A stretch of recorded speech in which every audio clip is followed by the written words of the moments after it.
Après 3 années de bataille judiciaire entre Ripple Labs, l'émetteur de la blockchain Ripple, ainsi que du jeton XRP, et le gendarme boursier américain, la SEC, un juge fédéral a statué que la crypto-monnaie XRP n'est pas nécessairement un titre financier. Alors quelles sont les implications de cette décision? On y revient dans l'analyse cryptique après les actualités essentielles de la semaine. On commence le tour d'horizon avec Google qui s'ouvre aux NFT. Alors plus précisément, Google Play, la plateforme d'application d'Android, autorisera désormais les tokens non fongibles, donc les NFT, dans ses applications.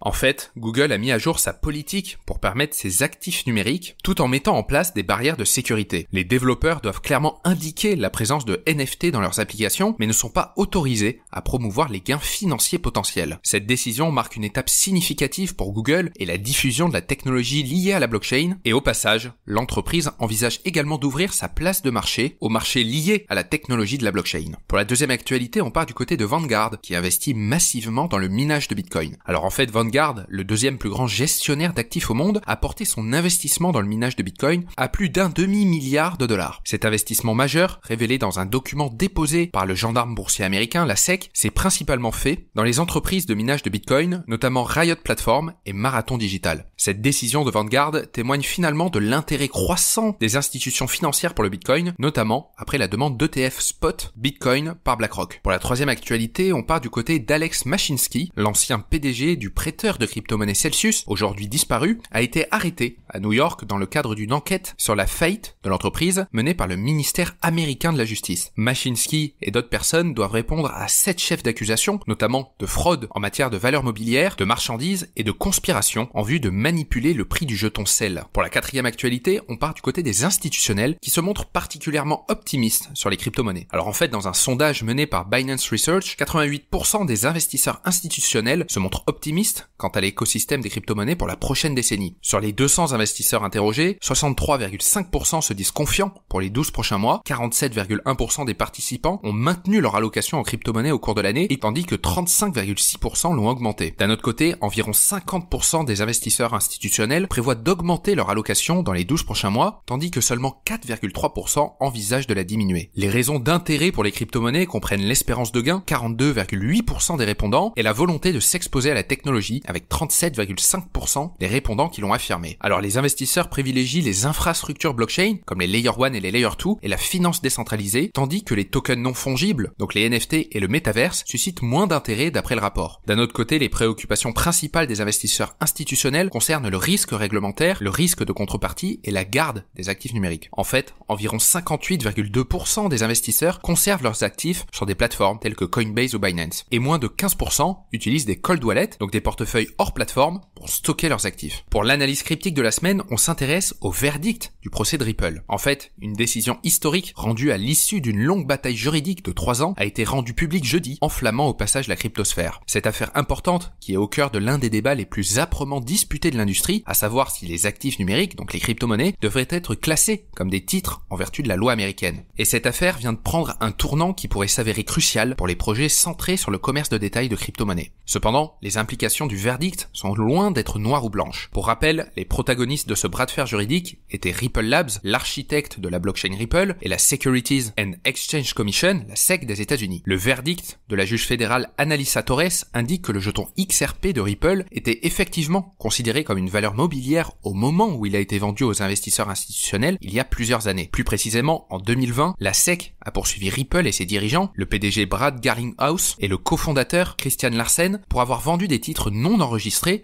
d'une valeur de 1,3 milliard de dollars. Le tribunal a déclaré que les 728,9 millions de dollars de XRP vendus directement à des acheteurs institutionnels, à des fonds spéculatifs et à d'autres parties représentaient des ventes institutionnelles et violaient la loi fédérale sur les valeurs mobilières. Toutefois, il n'a pas été classé dans cette catégorie lorsqu'il a été vendu au grand public. Le verdict repose sur l'affirmation selon laquelle les investisseurs institutionnels étaient plus susceptibles d'être conscients des caractéristiques du XRP en tant que valeur mobilière au moment de l'investissement. En revanche, pour les investisseurs lambda, c'est-à-dire c'est-à-dire ceux qui achètent des XRP directement auprès d'une plateforme de crypto-monnaie, n'avaient pas ce niveau de discernement. Ripple Labs et la SEC pourraient trouver des éléments de validation dans ce résultat qui contribuent simultanément aux deux parties du débat en cours sur ce qui constitue une valeur mobilière. Néanmoins, interpréter la décision de Ripple comme une victoire générale pour l'ensemble du marché des crypto-monnaies est une simplification excessive. D'une part, la décision du juge s'appuie sur une évaluation de la compréhension des crypto-monnaies par les investisseurs individuels au cours d'une période qui s'est achevée en 2020. À cette époque, le Bitcoin valait beaucoup moins que sa valeur actuelle et les régulateurs commençaient à peine à se forger une opinion sur le secteur naissant des crypto-monnaies, une attitude qui a depuis évolué de manière spectaculaire. Pour remédier à cette situation, la SEC pourrait s'efforcer de définir plus clairement ce qui constitue une valeur mobilière pour le grand public. Il s'agit d'une ligne de conduite qui a été au cœur des procédures judiciaires engagées par l'organisme de surveillance à l'encontre d'acteurs majeurs du secteur des crypto-monnaies tels que Binance, Coinbase ou encore Gemini. Pourtant, la récente décision de justice a contesté une grande partie du raisonnement de la SEC pour classer le XRP comme une valeur mobilière en s'appuyant sur le test Howey de la Cour suprême. En fait, de nombreux observateurs interprètent ce verdict préliminaire comme un soulagement potentiel pour les plateformes telles que Coinbase ou Binance qui sont accusées d'avoir listé des titres. Toutefois, cette décision n'atténue pas un aspect du problème. Il convient de noter que de nombreux projets crypto réussis dépendent aujourd'hui de la vente rapide de leurs jetons à des investisseurs institutionnels et à des sociétés de capital risque. Ces capitaux sont essentiels pour garantir un lancement réussi et sont généralement préenregistrés auprès des régulateurs afin d'éviter d'éventuelles ramifications juridiques. Toutefois, la décision de jeudi pourrait bien mettre en péril cette pratique, à moins que les investisseurs en capital risque ne soient disposés à effectuer des achats sur le marché libre, s'exposant ainsi à la même volatilité des prix que les autres participants. En prenant un peu de recul, l'agenda de la SEC concernant les crypto-monnaies continue de s'étoffer. L'organisme de réglementation a été l'une des 4 autorités à porter plainte contre la plateforme de prêt de crypto-monnaies Celsius en faillite et son ancien PDG, Alex Mashinsky, plus tôt dans la journée de jeudi. La charge de travail de la SEC comprend également une série d'audiences et de procès concernant les plaintes contre les bourses comme Binance et FTX. Au final, bien que l'affaire Ripple soit loin d'être terminée, en attendant une date d'un nouveau procès qui n'a pas encore été fixé, l'optimisme actuel, reflété par la montée en flèche des prix des crypto-monnaies, ne devrait tout de même pas éclipser les incertitudes réglementaires persistantes. Et au final, le secteur doit encore franchir d'importants obstacles réglementaires de l'autre côté de l'Atlantique, et ce dernier verdict a ajouté une couche de complexité à un paysage déjà complexe. Voici ce qu'il fallait retenir dans l'actualité des crypto-monnaies cette semaine, et on se retrouve la semaine prochaine pour un nouveau tour d'horizon.